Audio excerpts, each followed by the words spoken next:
Hello mga idol, dito tayo ngayon sa bundok.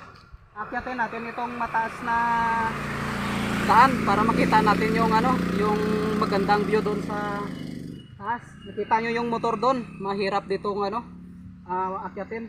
Subukan natin kung kaya natin mga idol.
Naakyat natin yung mga kaidol, ang hirap, ang taas.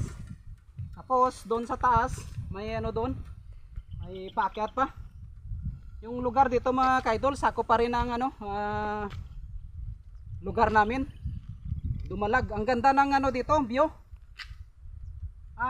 Hindi ko lang alam kung nakalimutan ko na kung anong dito mga kaidol, yung lugar. Mas mataas pa yung dito. Pero tingnan mo yun naman yung yung ganda ng view dito, mahangin at saka medyo makulimlim. Siguro yung cellphone natin mga kaidol siguro dilim yan, ang lawak naman tingnan. Kaya doon sa kabila mga idol didiretso tayo doon. Sa sunod nating video palubat na yung cellphone natin mga kaidol. Thank you for watching mga kaidol.